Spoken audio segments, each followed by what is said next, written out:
Bonjour, bonjour les amis, et après quelques temps d'absence, c'est reparti, on repart sur des vidéos d'enseignement sur le circuit frigorifique. On avait vu ça ensemble, le circuit frigorifique la dernière fois. Pour ceux qui avaient remarqué, j'avais fait une petite faute d'orthographe, hein, c'est bien le circuit frigorifique. Donc on va reprendre sur ce principe-là, on va revoir les notions de base d'un circuit frigo.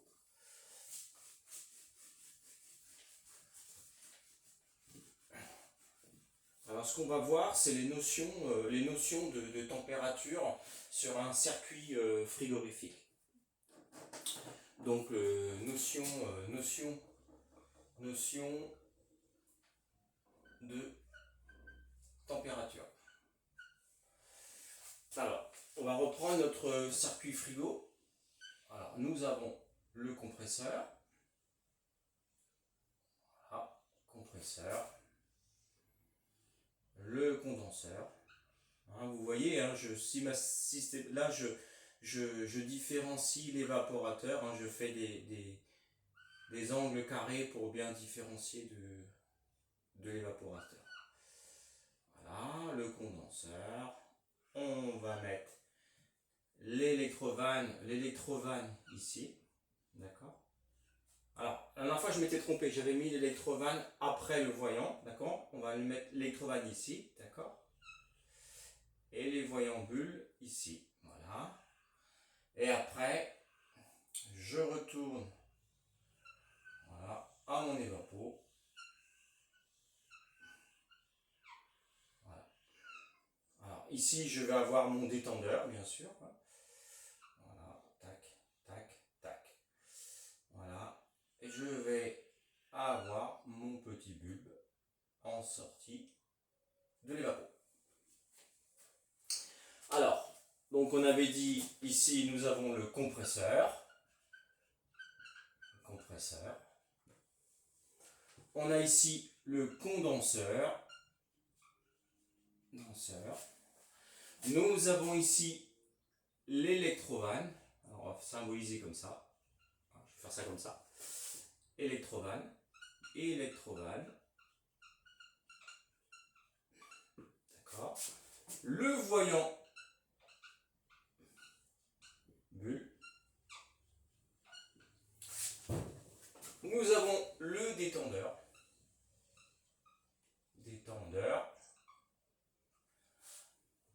Avec son bulbe. Nous avons l'évaporateur ici.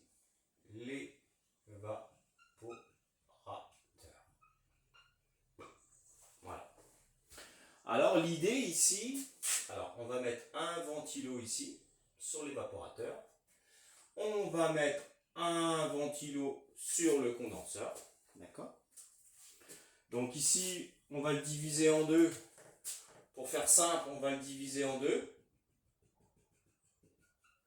Ici, on va avoir la HP. Et ce côté-ci, on va avoir la BP. Alors, comment ça marche? Le compresseur, lui, il va nous compresser, c'est le cas de dire, il va nous compresser une pression. Donc, je vais prendre un exemple simple. Par exemple, supposons que j'ai 4 bars ici. Je vais lui envoyer, je vais sortir à 20 bars en sortie. Bon, l'idée, c'est qu'on va faire monter la pression au niveau du compresseur, passer de la BP à la HP. On fait monter la pression au niveau du compresseur pour qu'on puisse monter en température au niveau du condenseur. Ça, c'est important à bien savoir, c'est que je vais monter en pression pour pouvoir le condenser ici, d'accord? Et bon, le compresseur a deux fonctions, faire monter la pression et faire circuler le fluide frigorigène dans mon circuit.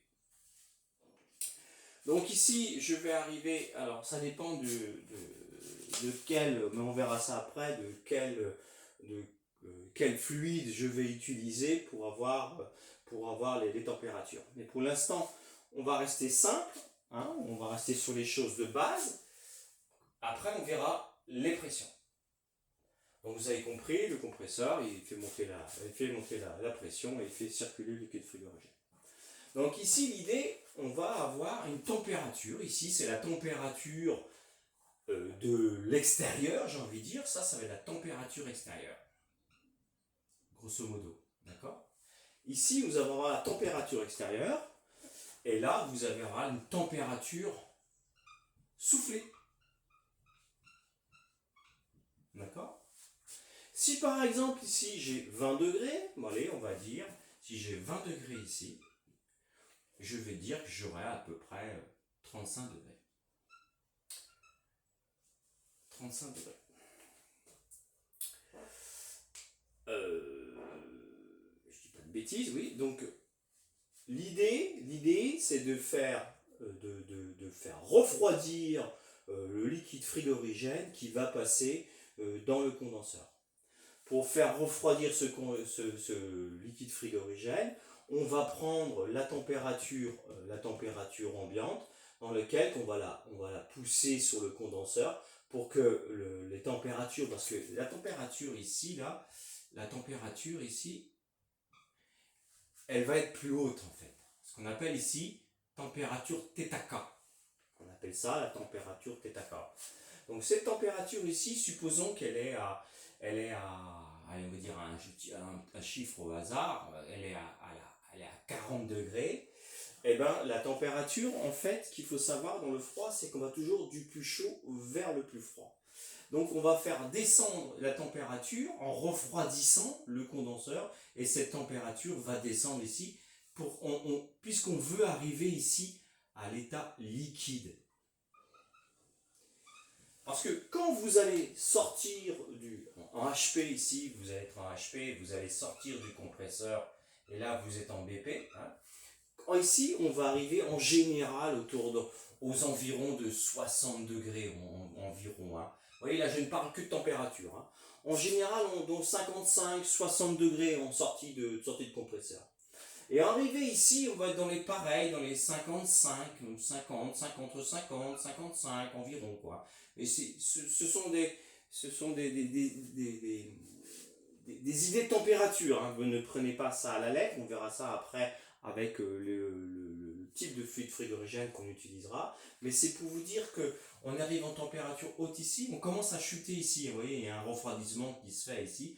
On va aller entre 50, 55 degrés. Hein. Mais ne prenez pas ça à la lettre. L'idée, c'est de vous expliquer que autour de 60 degrés environ, on commence à refroidir. Et ici, là, on va arriver autour, allez, j'ai envie de dire, de 40 degrés. Donc ici, en sortie du compresseur, on est en vapeur. Hein, on est en vapeur.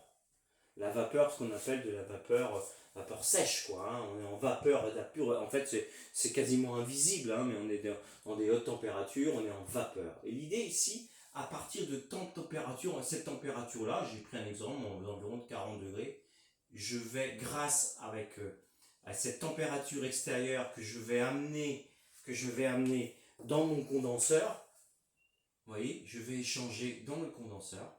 Voilà, je vais faire chuter, et là je vais commencer à condenser ici. Vous voyez, ici je vais arriver en liquide. D'accord? Ce qu'il faut savoir que cette température-là, c'est la température de condensation. Ce qu'on va appeler la température de condensation. Condensation. On va l'appeler θK. Alors, θK.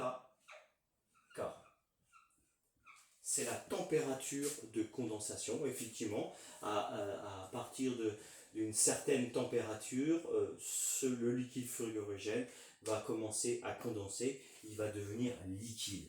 D'accord? Donc là, il arrive liquide ici. Il est refroidi, hein, quasiment, parce qu'on prend la température extérieure qui est plus basse. Hein. Ici, par exemple, on est à 20. Et ici, la température qui est au milieu du condenseur, elle va chuter parce qu'on va toujours en température du chaud vers le froid. Donc cette température-là, elle va chuter. Et ici, par exemple, puisqu'on on va prendre des calories ici, on va les rejeter. Ici, je vais monter en température.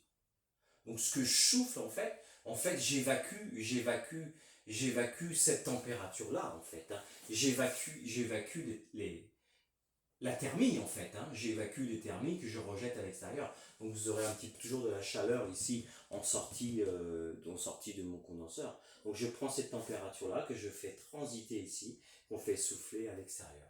C'est pour ça qu'il est impératif, en entretien souvent, hein, pour ceux qui le savent, c'est d'entretenir dans vos condenseurs, que les grilles que vous voyez derrière les vitrines réfrigérées, derrière tout ce qui est soufflage, hein, on vous dit toujours qu'il faut nettoyer derrière, même derrière un frigo chez vous, les grilles qu'il y a derrière, ça c'est le condenseur qu'il faut nettoyer, enlever la poussière. Parce que la poussière, elle va venir obstruer ici. Elle va venir obstruer, elle va empêcher l'échange thermique. Donc du coup, elle va empêcher la liquéfaction du fluide frigorigène. Donc pensez régulièrement pour que si vous voulez que votre installation dure dans le temps, eh ben, c'est tout simplement enlever la poussière derrière qui va se stocker derrière pour que l'échange thermique se fasse correctement. Donc ici on va arriver, vous voyez, on va arriver. Donc l'idée, on arrive ici en liquide, j'arrive ici en liquide, d'accord, et je vais rencontrer ici ma première électrovanne. On verra après, ça c'est pour faire le pump down, d'accord. Donc l'électrovanne, c'est qu'elle nous permet finalement, cette électrovanne nous permettra de vider toute cette partie de l'installation qui sera aspirée par le compresseur. Supposons que j'ai du liquide ici, vous voyez là, j'ai mon voyant liquide, hein, donc j'ai du liquide ici, j'ai du liquide là, là, et là je commence à rentrer, hein. Là je commence à rentrer en vapeur, hein, je vais commencer à rentrer en vapeur, voilà, plus ou moins, et là c'est de la pure vapeur ici en sortie, là, voilà. Et ici il faut que j'arrive en vapeur ici, en vapeur, impératif en vapeur ici. Supposons que je veux vider toute cette partie-là, eh ben je vais fermer cette électrovanne. Donc du coup, le compresseur, lui, il va aspirer toute cette partie-là, il va vider toute cette partie de la BP, ce qu'on va faire son pump down. En fait, il vide l'installation et pof, il va réintégrer, parce que, j'ai oublié de vous rajouter, pardon, vous avez ici une bouteille, hein, j'ai oublié de vous la mettre, vous avez une bouteille liquide ici, j'ai oublié de la mettre, pardon, vous avez une bouteille liquide, en fait il va réintégrer, voilà, on va faire ça comme ça,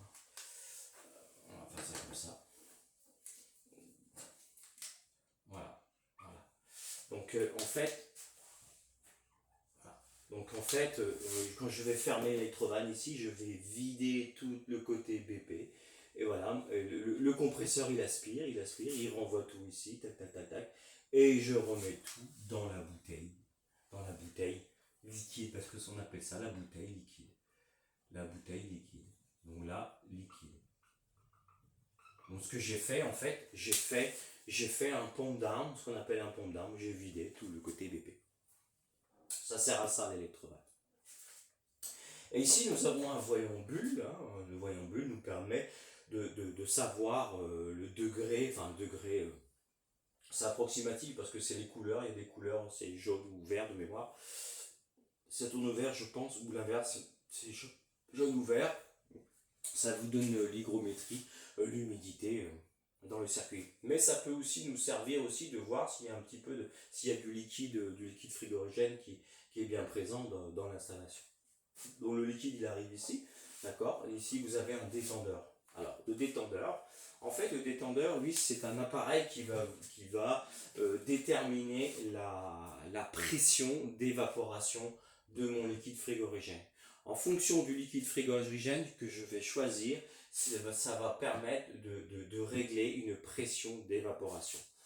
Pourquoi? Parce qu'un liquide frigorigène, en général, on peut le faire s'évaporer autour de moins 20, hein, moins 40. Hein, si on veut, on verra après sur les différents types, quel type on utilisera. Je vais permettre d'évaporer le liquide frigorigène et cette pression d'évaporation, hein. C'est un peu comme ceux qui connaissent, hein, dans les bouteilles de gaz. Quand vous ouvrez votre bouteille de gaz, vous avez un détendeur. Et le détendeur, quand vous ouvrez vos détendeurs, ben, on le voit, le gaz s'évapore, hein, il devient quasiment vapeur. Et c'est là qu'après vous allumez votre gaz. Mais c'est un peu le même scénario, parce que dans votre bouteille de gaz, votre gaz il est liquide. Donc pour vous rappeler comment ça marche, eh ben c'est un peu c'est le même principe, sauf que là on est dans des températures beaucoup plus basses, avec des pressions d'évaporation adéquates en fonction de la température d'évaporation. Donc c'est courant des moins 20, hein, des moins 20 de température d'évaporation, c'est courant. Et cette pression ici, cette pression là d'évaporation, donc on va voir ce qu'on appelle une pression d'évaporation, une pression d'évaporation. Voilà. Donc le liquide frigorigène, ben, quand il rentre, alors, vous voyez ici j'ai mis un ventilo aussi. Ici vous avez la température ambiante. Alors on va dire, ça c'est important à retenir. On va dire température ambiante, mais c'est aussi température de reprise. Reprise sur votre évapo. Hein, retenez bien ça, c'est la température que vous allez prendre derrière l'évapo. Vous voyez, parce que là, ici, on va être au soufflage. Là, on souffle. Là, je vais souffler. Hein, là, je vais souffler dans mon local que je veux réfrigérer. Hein. Si par exemple, allez, je suis en négatif, je veux du moins 20 ici, là. Alors, je fais une chambre froide, hein, je veux du moins 20 là. Voilà, tout ça, c'est dans la chambre froide, hein, on est bien d'accord. Hein. Alors mon schéma est un peu, je vais refaire un peu ici, mon schéma il commence un peu à se compliquer, mais en fait l'évapo là, alors, je vais vous refaire tout ça, vous voyez, ici là, voilà, là vous êtes dans la chambre froide, hein. Supposons que je veux une chambre négative, que je veux moins 20 degrés, d'accord. Et ben vous aurez une sonde de température, supposons que je prends au hasard, que je suis à 5 degrés ici, et ben la température, il va prendre la température ici, il va la faire transiter, hein, on va échanger parce que lui il va évaporer beaucoup plus bas. Hein, donc on a dit que le chaud allait toujours vers le froid, mais si lui il s'évapore par exemple à moins 20, il va prendre la température ambiante là, qu'il y a là, il va prendre cette température là, et le chaud va aller vers le froid. Donc le chaud qui est là, lui, on est plus élevé en température. Et ben, on évapore, supposons qu'on évapore je prends un autre exemple à moins 20, allez, moins 10 degrés, c'est aléatoire mes températures. Hein. Donc la température là, elle va descendre, on va du chaud vers le froid toujours. Donc du coup, cette température de soufflage ici, on va pouvoir descendre dans des températures ici. L'idée, c'est de prendre le chaud et en faire le chaud va être attiré vers le froid et on va descendre la température comme ça pour descendre la température dans la chambre. D'accord ? C'est l'idée est importante, c'est que alors cette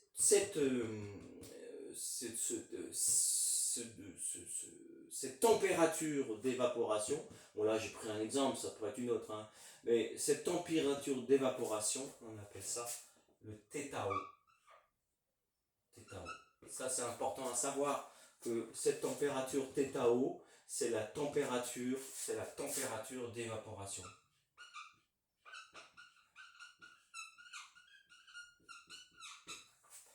Cette température θO là, alors je me fais mal, hein, θO, cette température, c'est la température θO, c'est la température d'évaporation, ça c'est important à retenir.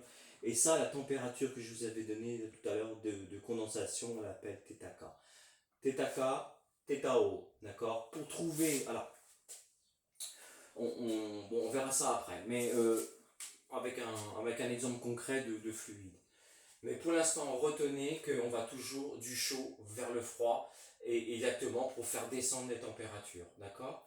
On va toujours du chaud vers le froid, et c'est ce qu'il faudra retenir.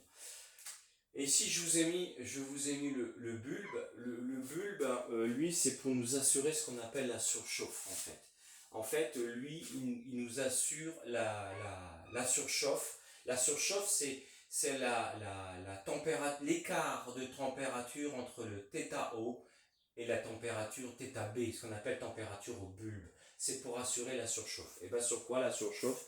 En fait, c'est qu'il n'y ait plus du tout de vapeur. C'est une vapeur sèche, mais vraiment plus de liquide frigorigène dans la solution, que ce soit de la pure vapeur sèche, parce qu'il ne faut surtout pas qu'il y ait de liquide qui arrive au compresseur. Donc les deux choses à retenir, c'est la température ambiante, la température de reprise. C'est cette température de reprise qui correspond finalement à la température. Supposons que dans ma chambre, supposons que j'ai 5 degrés dans ma chambre. Et bien cette température de 5 degrés, c'est celle-là que vous allez retrouver. Donc on va souffler cette température-là qui va transiter, etc. Et puis comme là on a des températures beaucoup plus basses, on va faire descendre la température pour avoir des températures plus basses ici. Donc il va y avoir un échange de température. On va échanger ces températures. Donc au soufflage, je vais par exemple, je vais avoir une température qui va descendre plus bas. Donc c'est comme ça que je vais arriver à ma consigne.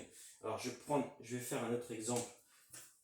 Je vais prendre un exemple simple, mais je ne rentre pas trop dans le détail pour l'instant. Donc supposons que je veux moins 10 degrés dans ma chambre. Ça c'est ma consigne. La consigne de ma chambre, je veux moins 10 degrés. Et supposons qu'actuellement, aujourd'hui, là, ma chambre elle est aux environs de 5 degrés. 5 degrés. Elle est aux alentours de 5 degrés. Et ces 5 degrés là, je vais les retrouver ici. Ces 5 degrés là. Je vais les retrouver. Puisque c'est là actuellement, elle est à 5, mais je veux arriver à moins 10. Et du chaud vers le froid, je vais descendre, je vais souffler cette température chaude dans le froid, vers le froid, et le chaud va vers le froid, on va descendre la température, et ça va commencer à descendre. Je vais commencer à descendre, jusqu'à que j'arrive moins 10 degrés. Ça, le moins 10, c'est ce que je veux, c'est ma consigne. Ça, c'est la température de reprise que je vais retrouver au cul de mon évapo, au cul de mon évapo avec la petite sonde qu'il y a derrière, souvent on a une petite sonde derrière, et que je vais faire descendre dans ma chambre froide. Bon, ça sera bon pour aujourd'hui, mais il y a deux choses qu'il faut retenir, c'est le θO et le θK. Elles sont des valeurs qui sont importantes. On verra après en climatisation pourquoi ces valeurs sont importantes, parce qu'elles vont permettre de calculer le delta θ total des condenseurs et des évapos. Voilà, c'est une petite vidéo assez simple. On survole pour l'instant, on survole encore. Je rentre pas trop dans la prochaine vidéo. On prendra un exemple d'un fluide et on essaiera de voir au niveau des températures ce que je viens de vous dire tient la route, si c'est correct.